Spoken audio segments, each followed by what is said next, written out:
Hello everybody, welcome back. Today as well we have got you another video. In this video I'll show you how you can simply go ahead and change your phone number on Facebook. But before that, please do make sure to like our video, subscribe our channel, and yes, without any further delay, we're simply gonna go ahead and step into our video.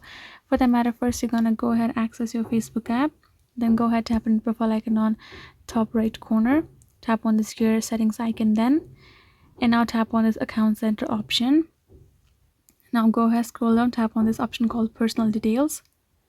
Now tap on this contact info option given on top. Here in the section below you can see this add a new contact option, right? Go ahead, tap on it. Now tap on this option called add mobile number, and here you will be able to enter a mobile number for you.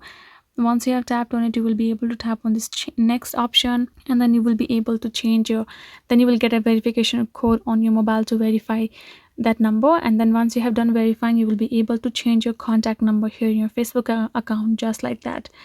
Again, make sure to choose where you would like to change your account from here in your account option that you have saved. Once you have done so, you will be able to change your number like that. So this is it, guys. Hope this video was helpful to you all. Thank you so much for watching, and I'll see you guys in our next video.